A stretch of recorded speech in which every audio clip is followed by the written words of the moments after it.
most entitled thing a family member has demanded from you? After 7 months of failed attempts, my husband Kyle and I announced that we were finally pregnant. Everyone erupted with cheers, except for my sister Jacqueline, who smashed her wine glass against the marble counter. "How dare you!" she shrieked. "You know how long I've been trying for a baby? I deserve to be the first." Mom tried to tell her 19-year-olds aren't ready for a baby, but Jacqueline refused to back down. She grabbed her purse, then dramatically stormed out yelling that I better abort my baby within 1 week, or else she's getting the police involved.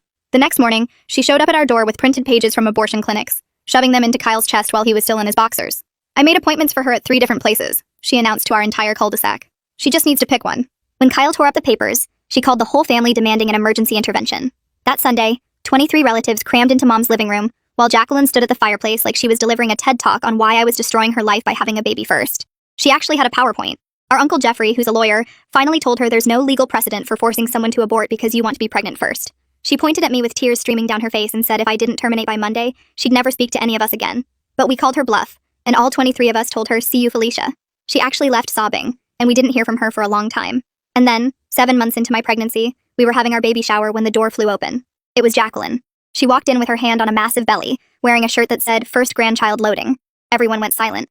Mom dropped her cake knife. "Surprise! I'm almost due," she announced, spinning around so everyone could see. "I got pregnant right after that horrible meeting where you all betrayed me. I'm 10 weeks away from giving birth." Nobody was impressed, and when I decided to screw with her and mentioned my due date that was 8 weeks away, her face turned deep red with anger. She grabbed my arm and whispered the dates didn't matter because she'd make sure hers came first, then left before anyone could respond. My mom called me that Tuesday bawling her eyes out. She'd found out from Jacqueline's roommate that Jacqueline had been taking black market labor induction substances she'd bought from some website in Romania, risking her baby's life to deliver before me. Now, Jacqueline was in the ICU, but not because of the substances. Turns out, Jacqueline had found some girl on Craigslist whose mother used to be a midwife in the Philippines, and paid this girl to perform a C-section in her living room. The girl kept refusing, saying Jacqueline was only 31 weeks. But my sister threatened to do it herself with kitchen knives if she didn't help. They used box cutters sterilized with vodka. Jacqueline lost so much blood that her neighbor saw it seeping under the apartment door. The baby somehow came out alive, but he was purple and barely breathing. They both nearly died in the ambulance. The baby went straight to the NICU on a ventilator, and Jacqueline needed a full hysterectomy. She'd never have another child. When she came to, the first thing she did was call me from her hospital bed. "You did this," she gasped through the oxygen mask. "My baby is dying because you couldn't wait until me to have a child." The craziest part about all this is now that she was fighting for life, suddenly the family was split down the middle. One half thought she'd lost her mind, but the other actually thought I should have delayed announcing my pregnancy to spare her feelings. One aunt even said I should have just aborted. But everyone agreed on one thing. We all needed to be there for the sick baby. My own pregnancy became pushed to the side. I didn't mind much, though. My baby was mine and my husband's, not my mom's.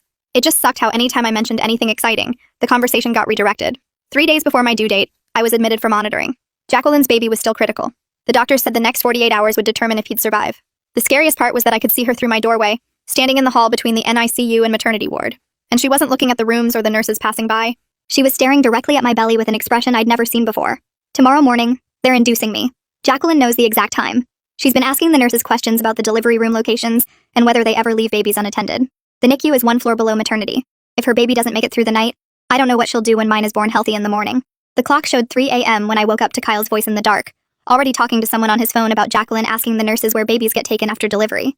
He was pacing by the window, explaining how she'd been watching the hallways and timing how long nurses stayed in each room. The charge nurse on the other end promised to add a special security code to my chart right away and alert the whole night shift. Kyle wasn't satisfied, though, his voice getting louder as he demanded specific names of who would protect us and exactly what they'd do if Jacqueline tried to get near our baby. His hands were shaking as he wrote down names on the hospital notepad, asking about door locks and panic buttons, and whether security could physically stop someone from entering our room. The nurse kept trying to calm him down, but Kyle wanted a meeting with hospital security before my induction started at 8 a.m. Within an hour, Francis Bergman showed up at our door wearing a security supervisor badge and carrying a thick folder of protocols. He walked us through every single safety measure they had, showing us pictures of the electronic badges that tracked everyone's location, and explaining how the infant security tags would trigger an automatic lockdown if anyone tried to remove them or take a baby past certain doors. Francis took out his phone and had me send him the clearest photo I had of Jacqueline, so he could distribute it to every security guard on every shift with instructions to watch for her. He showed us the dedicated officer assigned to the maternity ward and gave us his direct number, promising someone would check on us every hour once labor started.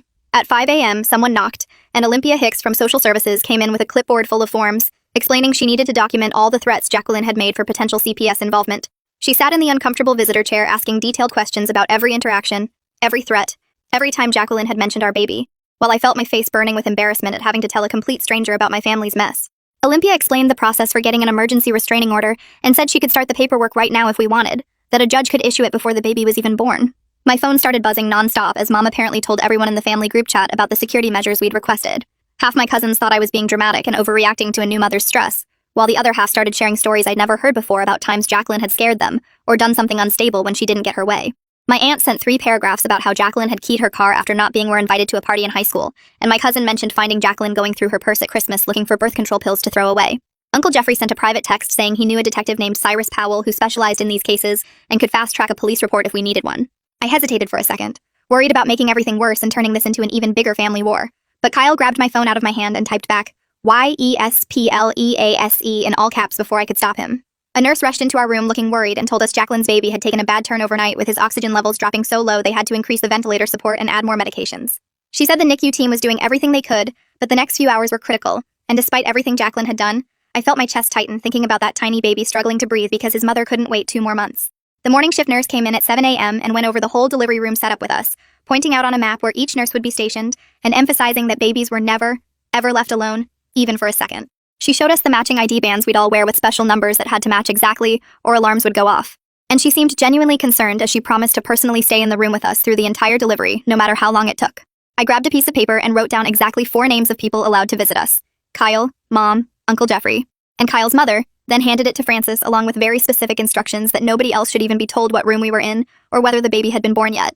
Francis took the list seriously, making me initial next to each name and asking for physical descriptions of each person so his team could verify identities before letting anyone through.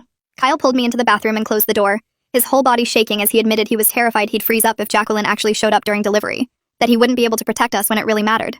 He kept saying he should be stronger, should be ready to fight, but all he could think about was how he'd failed to see this coming and stop it before it got this bad. We held each other in that tiny hospital bathroom, promising we'd protect each other and our baby, no matter what happened, and I could feel his heart racing against my chest as we both tried not to cry. The bathroom door opened, and Francis was standing there with his clipboard, telling us that Jacqueline had just tried getting past the main security desk using a visitor pass from yesterday.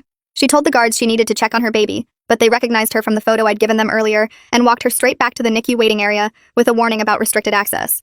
Francis said she kept arguing with them the whole way, insisting she had a right to see me since we were sisters, but they held firm and told her one more attempt would mean removal from the hospital completely. Kyle squeezed my hand harder as Francis explained they'd now stationed someone specifically to watch for her near all the maternity ward entrances. I could barely process what Francis was saying because Olympia knocked and came in right behind him with a stack of papers that looked official and scary.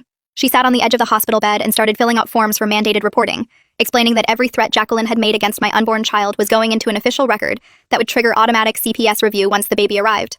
Her pen moved quickly across the pages as she asked me specific dates and times, and I watched her write down everything from the wine glass incident to the abortion clinic papers to yesterday's hallway staring. The paperwork felt both reassuring and deeply sad because this was really happening. My own sister was documented as a threat to my child. Olympia kept her voice calm and professional, but I saw her jaw tighten when I described how Jacqueline had grabbed my arm at the baby shower and whispered about making sure hers came first. She made copies of everything and handed me a case number, explaining that this would follow Jacqueline even after she left the hospital and create a paper trail if anything else happened. Mom showed up while Olympia was still there, looking like she hadn't slept in days, and she started crying the second she saw all the official paperwork spread across my bed. She kept saying she was sorry for all the family pressure and how some relatives were taking Jacqueline's side, but then in the same breath she said she couldn't choose between her daughters and hoped I understood. I told her she didn't have to choose. She just had to respect my boundaries and keep Jacqueline away from us. And she nodded, but I could see in her eyes that she didn't really get it. She kept looking at the CPS forms like they were weapons I was using against Jacqueline instead of protection for my baby. My phone rang, and it was Detective Cyrus Powell, Uncle Jeffrey's contact, calling to confirm he was opening an investigation into the illegal surgery and needed details about any threats Jacqueline made before or after the home C-section. I put him on speaker so Kyle could hear too, and started giving him dates and times while Kyle held my hand because the early contractions had just started, making my voice shake as I tried to remember everything. Cyrus asked really specific questions about who else heard the threats, whether I had any texts or voicemails saved, and if anyone had witnessed Jacqueline asking about delivery rooms and baby security. He said the illegal surgery case was solid since they had the confession from the woman who did it, but the threats against me would strengthen the overall case and might lead to additional charges. A knock interrupted our call, and a woman in a suit came in carrying more papers, introducing herself as the hospital's legal representative who needed me to sign forms creating an extra privacy lock on my medical chart. She explained that once I signed, nobody could even confirm I was a patient here unless they were on my approved list. Not even other hospital staff could share information about my room number or condition. It felt like such a small thing, but somehow it made me feel more in control, knowing Jacqueline couldn't sweet-talk some random nurse into giving her information. Kyle grabbed a yellow legal pad from his backpack and started writing down everything that had happened in the past week, saying he was sick of explaining the whole story to every new nurse or doctor who came in.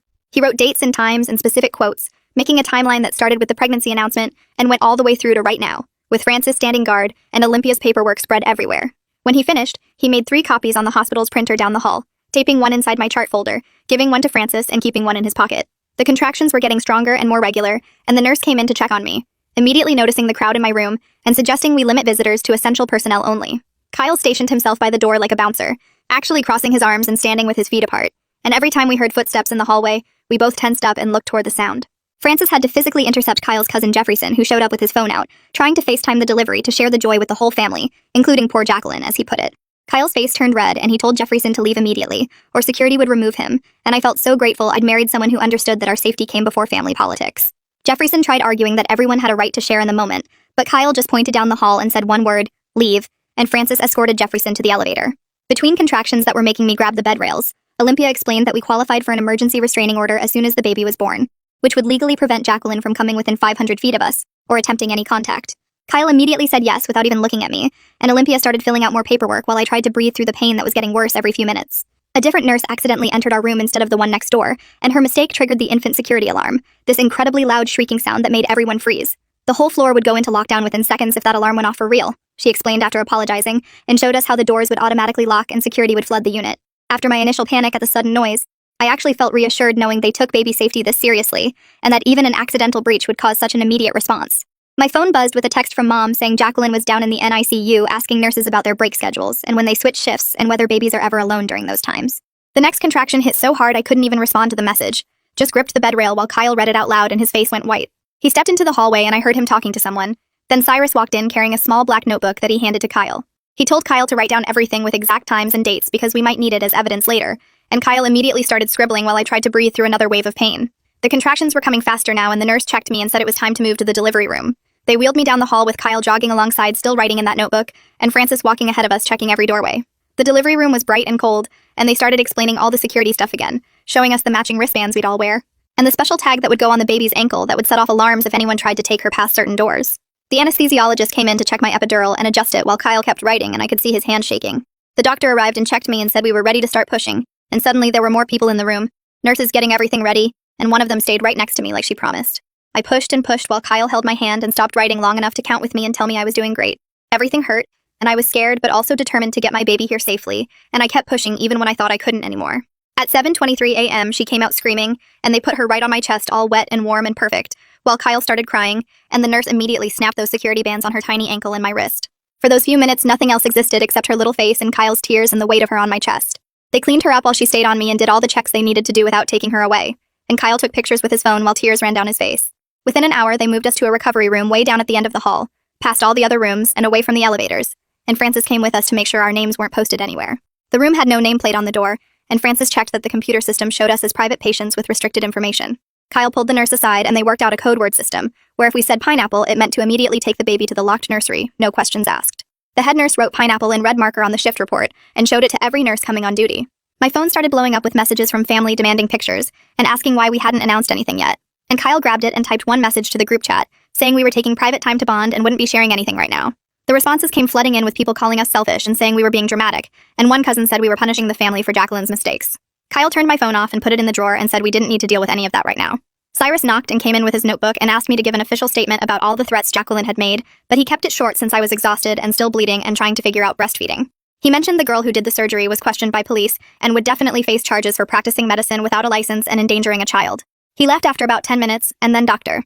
Sanford came by to give us an update on Jacqueline's baby. She said he was stable on the ventilator but still critical, and the next day would determine if there was brain damage from being born so early and losing oxygen during that horrible surgery. I held my healthy daughter closer and felt sick with relief that she was okay and guilty for feeling that way when my nephew was fighting for his life one floor below us. Dr. Sanford said Jacqueline was asking about us constantly, and the psychiatric team was concerned about her fixation, but she was too weak to leave her bed, so we were safe for now. Kyle's mom texted that she saw something on social media, and when Kyle checked his phone there was a post from Jacqueline saying I stole her thunder, and ruined her life by refusing to wait my turn, and she'd tagged every single family member she could think of. The post had pictures of her in the hospital bed looking pale and sick with captions about how I'd forced her to take desperate measures, and now her baby might die because of my selfishness. Kyle immediately took screenshots of everything before she could delete it, and added them to the folder he'd started with all our evidence. The comments were already piling up with some family members defending her, and saying we should have been more considerate, and others telling her she needed serious help. Francis came back to tell us someone had been calling the nurses' station, pretending to be different family members, trying to get our room number, but they couldn't provide the security code, so no information was given out. 20 minutes later, a woman in a suit knocked and introduced herself as the hospital's PR person, and she was holding a folder with printouts from Facebook and local news sites. She sat down next to Kyle's mom and started explaining how someone had leaked details about the illegal surgery to Channel 7, and now reporters were calling the hospital asking for statements. She told us not to post anything online or talk to any reporters if they somehow got our phone numbers, and handed us a card with the hospital lawyer's number just in case. Kyle took photos of everything she showed us, including a Facebook post from someone claiming to be a nurse here, talking about the crazy sister who did her own C-section. The PR lady left after making us promise 3 times that we wouldn't engage with any posts or comments about the situation. Olympia knocked about an hour later carrying a thick folder and looking more serious than I'd seen her before. She pulled a chair close to my bed and explained that CPS had to open an investigation because of how Jacqueline's baby was born, and they needed statements from everyone who knew about her threats. She kept saying we weren't being investigated and we were just witnesses, but she needed to know every single thing Jacqueline had said about taking my baby or hurting herself. I told her about the intervention and the PowerPoint, and how she'd grabbed my arm at the baby shower while Kyle added details I'd forgotten, like the exact words she used. Olympia wrote everything down in her notebook and asked if we had any texts or voicemails from Jacqueline, which Kyle immediately pulled up on his phone. She took pictures of everything, including the screenshots from social media, and said this would help protect both babies from any future incidents. After she left, Kyle went to talk to the nurses about visitor protocols and came back looking upset. He'd found out someone had called 7 times in the past 2 hours, claiming to be his mother trying to get our room number, but they kept failing the security question we'd set up. His actual mother was sitting right there next to me the whole time holding our daughter, and she looked just as worried as we were. The charge nurse came in right behind him and said they were changing everything immediately, and Francis would handle it personally. Within an hour, Francis was back with a whole new system, including visitor badges that needed photo ID and matching wristbands that changed color every day. He showed us a new list where he'd personally verify every single visitor and assign someone to walk them to our room instead of letting them wander the halls. He also moved us to a different room at the very end of the hallway with only one way in and cameras covering the whole corridor. Kyle's mom helped us pack everything while the baby slept in her bassinet, and we settled into the new space that felt more like a bunker than a hospital room. Mom showed up the next morning with red eyes and shaking hands. She sat on the edge of my bed and asked if she could bring Jacqueline for just 5 minutes to meet the baby, because maybe seeing her would snap Jacqueline back to reality. She kept saying it might help heal the family and make Jacqueline realize what she'd done wrong. I looked at Kyle and then back at Mom and told her absolutely not, and there was no way Jacqueline was coming near my daughter after everything she'd threatened. Mom started crying harder and said I was being cruel and tearing the family apart, but I didn't chase after her when she left. I just held my baby closer and tried to focus on feeding her while Kyle rubbed my back. My phone rang and it was Cyrus calling with an update. He said Sterling Waite had given a full statement about finding Jacqueline bleeding on the bathroom floor and calling 911, and the woman who did the surgery had confessed everything. She told police that Jacqueline had threatened to hurt herself if she didn't help, and showed them the text where Jacqueline said she'd use kitchen knives if necessary. Cyrus said the evidence was overwhelming, and charges would definitely be filed once the prosecutor reviewed everything, which would probably happen within the week. He also mentioned that Jacqueline might face charges too, once she was mentally stable enough to stand trial, but that could be months away. Olympia came back that afternoon with a different folder and a gentle smile. She said she needed to do a postpartum mental health screening with me, which felt weird since we both knew my stress wasn't normal new mom stuff.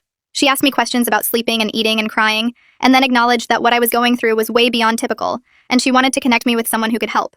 She'd already arranged for a trauma therapist to come see me tomorrow right here in the hospital room so I wouldn't have to leave the baby. While she was finishing her notes, my phone buzzed with a text from my aunt saying I should publicly apologize to keep the peace and think about family unity. I didn't even respond, but just showed Kyle, who grabbed my phone and blocked her number while muttering something about people being insane. Francis burst through the door looking angry and out of breath. Someone had tried to get onto our floor using a visitor sticker they'd stolen from the cardiac unit, but security caught them at the elevator when they couldn't answer basic questions about who they were visiting. The person ran before anyone could grab them, but we all knew exactly who it probably was, even though Francis couldn't say for legal reasons. Kyle stood up and said enough was enough and asked Cyrus to come back immediately. When Cyrus arrived, Kyle had already printed out everything, including the security footage Francis had shared, and all the screenshots and texts and threats. They sat at the little table in my room, filling out paperwork for an emergency restraining order, while I nursed the baby and tried not to cry.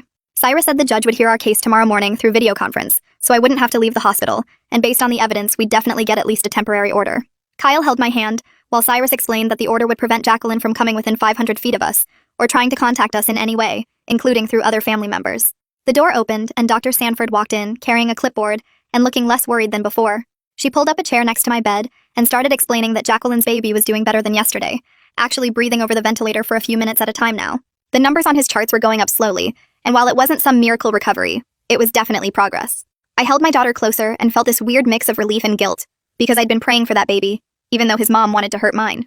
Kyle squeezed my shoulder while Dr. Sanford showed us the charts, and pointed to the improving oxygen levels. About an hour later, a different woman knocked, and came in wearing a badge that said, Child Protective Services. She sat down with this thick folder, and started asking if we'd thought about taking Jacqueline's baby, if he survived, but couldn't go home with her because of the criminal investigation. My whole body went cold and I looked at Kyle, who was already shaking his head. The worker kept talking about kinship placement and family preservation while I felt like I couldn't breathe because I'd just given birth yesterday, and now they wanted me to take care of a sick premature baby whose mother was threatening us. Kyle stood up and told her firmly but politely that we needed to focus on our own newborn, and that taking on a medically fragile infant while dealing with ongoing threats would be dangerous for everyone involved. The worker wrote something down and said she understood but had to document that she'd asked.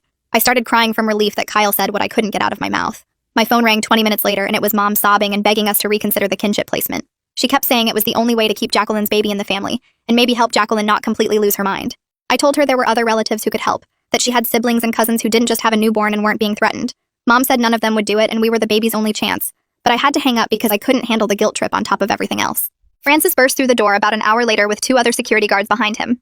They had Jacqueline between them, and she was screaming at the top of her lungs about us stealing her baby's only family and destroying her life on purpose. She'd somehow gotten past the desk and made it all the way to our room before they caught her.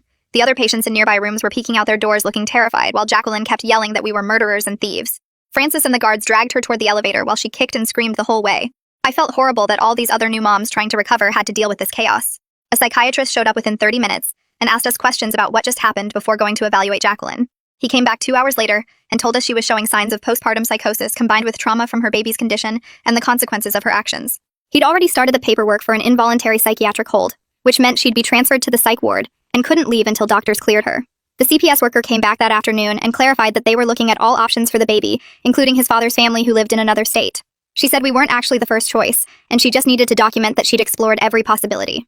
The relief hit me so hard I almost threw up, because I'd been imagining trying to care for 2 babies while looking over my shoulder for Jacqueline. The next morning was our restraining order hearing, and they wheeled in this whole video setup so I wouldn't have to leave the room. The judge appeared on the screen and reviewed all the evidence Cyrus had submitted, including the security footage and documented threats. He asked a few questions about specific incidents, and then granted a temporary restraining order that would keep Jacqueline at least 500 feet away from us, and ban any contact attempts for 30 days. He scheduled the full hearing for next month when we'd have to go to the actual courthouse. After the hearing, Kyle asked Francis to show him exactly what to do if the infant security alarm went off. They spent an hour going through the whole drill with Francis showing him the secure areas and emergency procedures. Kyle practiced over and over until he had it memorized and knew exactly where to go and what buttons to press. Watching him take it so seriously and work so hard to protect us made me love him even more than I already did. That afternoon, I sat with my phone and recorded everything that had happened from the very beginning. I talked for almost 2 hours going through every threat and incident with specific dates and times and details.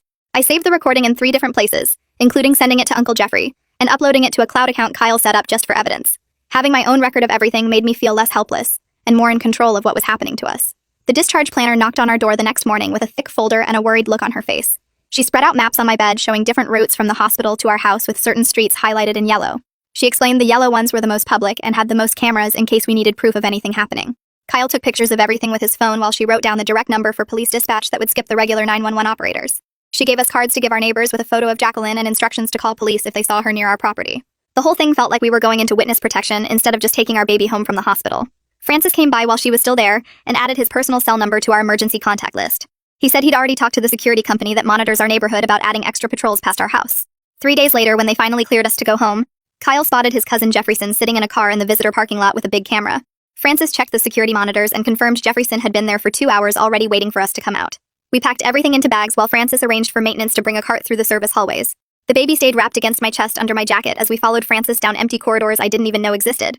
We went through the hospital kitchen where the staff barely looked up from their prep work. Kyle carried our bags behind us, checking over his shoulder every few steps. The loading dock smelled like old garbage and diesel fumes, but our car was already there with the engine running. Francis had moved it himself using Kyle's keys, so nobody would see us in the regular parking garage. We strapped the baby in while Francis stood guard, and then drove out the back exit that delivery trucks use. Kyle took 3 different turns checking the mirrors before finally heading toward our actual neighborhood. Jefferson never even knew we'd left and probably sat there for another hour waiting for nothing. At home, everything looked exactly the same, but felt completely different knowing what we were dealing with. I jumped when our neighbor's dog barked and kept checking the locks even though I just checked them 5 minutes before. The baby would cry, and I'd wonder if someone outside had made a noise that scared her. Kyle stayed up after I finally fell asleep, sitting by the window with his phone ready to call 911. We switched places at 3 in the morning when the baby needed feeding, and I took over the watch. Neither of us got more than 2 hours of sleep at a time those first few nights. Every car that drove past made us both freeze and listen until it passed. The doorbell rang on our 3rd day home, and we both panicked until we saw Cyrus through the peephole. He came in carrying a box with a security camera system that some victim fund had paid for. He spent 2 hours installing it on our porch and showing us how to check the feed from our phones. He positioned it to cover the entire front yard and sidewalk so we'd have video of anyone approaching. While he worked, he took more photos of the threatening messages on my phone for the criminal case file. He told us the prosecutor was taking this seriously and building a solid case for when Jacqueline was stable enough to face charges. The next morning, I found a cardboard box on our porch that hadn't been there the night before. The security camera showed Mom had left it at 5 in the morning when it was still dark. Inside were baby clothes from when Jacqueline and I were little, all washed and folded perfectly. Her note said she loved us, but needed time to figure out how to process everything that had happened. She promised to respect our boundaries, but hoped we knew she was thinking of us. I cried holding those tiny outfits, remembering when things were simple, and Jacqueline was just my annoying little sister. That afternoon, my phone rang with the hospital number, and my stomach dropped thinking something happened with Jacqueline. But it was Dr. Sanford calling with an update on the baby's condition. She said he'd started breathing on his own for 15 minutes at a time without the ventilator. His brain scans looked better than expected, though they wouldn't know about delays until he was older. The prognosis had shifted from critical to serious, but stable, which should have made me happy. Instead, I felt guilty for wishing he would just stay sick enough that Jacqueline couldn't use him against us somehow. 4 days later, Kyle's phone rang at 2 a.m. with a number we didn't recognize. The voicemail was Jacqueline's voice, shaky and furious, saying we'd destroyed her life and stolen her baby's future. She rambled for 3 minutes about how we'd turned everyone against her and ruined her chance at motherhood. Kyle called Cyrus immediately, even though it was the middle of the night, to report the violation. Cyrus said she must have used another patient's phone at the psychiatric facility, which was a serious breach. The restraining order hearing was scheduled for that Friday, and the judge appeared on our laptop screen from his courtroom. He reviewed the stack of evidence Cyrus had submitted, including the security footage and voicemail from that week. He asked us a few questions about specific incidents and whether we felt our safety was at risk. After 20 minutes, he extended the temporary order to a full year with criminal penalties if violated. He made it clear that any contact attempt would result in immediate arrest once she was released from psychiatric hold. The relief hit me so hard I started shaking, and Kyle had to finish answering the judge's final questions. 2 weeks later, Olympia called to tell us they'd found placement for Jacqueline's baby with his father's parents in Oregon. The grandparents were stable, financially secure, and had no criminal history or concerning behaviors. They'd already started the interstate placement process and would take custody as soon as the baby was medically cleared. She confirmed we were officially removed from consideration as caregivers, which felt like a huge weight lifting off my shoulders. I felt guilty for being relieved, but also knew we couldn't handle that situation on top of everything else. Kyle scheduled a video call with the extended family for that Sunday to set clear boundaries going forward. 23 relatives joined the call, though half of them had their cameras off. Kyle did most of the talking, explaining we'd send one monthly update email but wouldn't respond to individual texts or calls. He said no surprise visits would be allowed, and anyone who shared information with Jacqueline would be cut off completely. Most of them agreed, though Aunt Chloe kept saying we were being too harsh on someone who was clearly sick. Uncle Jeffrey backed us up, reminding everyone that mental illness didn't excuse criminal behavior or threats. The call ended with uncomfortable silence, but at least everyone knew where we stood. Mom called 3 days later to tell me she'd signed up for therapy at the Community Mental Health Center and found a support group that meets every Tuesday for families dealing with relatives who have mental illness. She drove herself to the first meeting that same week and sat in a circle with 12 other people who understood what it felt like to love someone whose brain worked differently. The therapist gave her worksheets about setting boundaries and recognizing enabling behaviors, which she actually filled out instead of shoving them in a drawer. She started keeping a journal where she wrote down all the times she'd made excuses for Jacqueline's behavior over the years, pages and pages of incidents she'd brushed off as teenage drama or sibling rivalry. The support group leader explained how mental illness can escalate without treatment, and Mom finally stopped blaming herself for not being able to fix everything with enough love and patience. Cyrus called that Friday while I was trying to figure out the breast pump. His voice matter-of-fact as he explained the unlicensed surgeon had taken a plea deal for practicing medicine without a license and child endangerment. The woman got 5 years in state prison with possibility of parole in 3, though Cyrus said she'd probably serve the full term given the severity of what happened. He mentioned Jacqueline would face her own charges once the doctors cleared her as mentally competent to stand trial, which could take months or even a year depending on her treatment progress. The prosecutor was building a case for reckless endangerment of a child and possibly attempted murder if they could prove she knew the risks to her baby. I found a new parents group at the library that met Wednesday mornings. Just 8 moms with babies under 6 months old, sitting on yoga mats talking about normal stuff like diaper rash and whether organic formula was worth the extra money. Nobody knew about my sister or the restraining order or the baby fighting for life in the NICU. They just saw me as another tired mom trying to figure out this whole parenting thing. We compared notes on swaddle techniques and shared recommendations for pediatricians, and I felt like a regular person for the first time in months. The group leader brought coffee and homemade muffins, and we took turns holding each other's babies when someone needed a bathroom break, or just a minute to drink their coffee while it was still warm. The psychiatric facility called Kyle to inform us they were transferring Jacqueline to a specialized long-term treatment center 2 hours away that focused on postpartum psychosis and trauma-related disorders. The intake coordinator explained she'd be there for at least 6 months, possibly longer, with no set discharge date until the treatment team felt she was stable enough for outpatient care. They had strict visiting policies and all communication had to go through the clinical team first, which meant the restraining order would stay in full effect even while she was hospitalized. The facility specialized in cases like hers where criminal charges were pending alongside mental health treatment, with security protocols to prevent patients from leaving without authorization. Dr. Sanford caught us in the hospital parking lot during our 2-week checkup, having just come from checking on Jacqueline's baby in the step-down nursery. She explained his brain scans showed some areas of concern that would likely result in developmental delays, though they wouldn't know the full extent until he was older and hitting milestones. The grandparents from Oregon had arrived and were learning how to manage his feeding tube and monitor his oxygen levels for when they could finally take him home in another month or 2. She handed us a photo they'd asked her to share. Just a tiny baby in a onesie that said, "Little fighter" with tubes. And wires attached, but eyes wide open. And he looked exactly like Jacqueline did in her baby pictures Mom kept on the mantle. Kyle sat down that night with his laptop and created a family communication system, using a group email that would go out once a week with basic updates about the baby and nothing else. No individual texts or phone calls unless there was an actual emergency. No discussing Jacqueline's situation unless it directly affected our safety. No sharing photos on social media where she might see them someday. He set up an auto-response for any family members who tried to contact us outside the weekly email, politely directing them back to the boundaries we'd established. The system felt cold but necessary, giving us space to be new parents without constant family drama, while still maintaining some connection for the relatives who'd respected our boundaries. I pumped extra milk every morning, and Kyle would drive it to the hospital in a cooler marked for the NICU donation program, along with the preemie clothes we'd bought just in case our daughter came early. The NICU coordinator never asked who it was for, but I think she knew, giving us a small nod of understanding when Kyle dropped off the supplies at the desk. We never visited Jacqueline's baby directly, but this felt like the right amount of help, supporting an innocent child without putting ourselves back in danger. During a 2 a.m. feeding when the house was completely quiet except for the white noise machine, I held my daughter against my chest and felt her tiny heartbeat while she drank. The family drama wasn't fixed, and probably never would be completely, but we'd built walls around our little family that felt strong enough to protect her from the chaos. My phone sat silent on the nightstand, no angry texts or guilt-trip voicemails, just peaceful darkness and the soft sounds of my baby breathing. That's a wrap for now. Thanks for just hanging out and exploring all these little details with me. Until next time, subscribe for more content like this.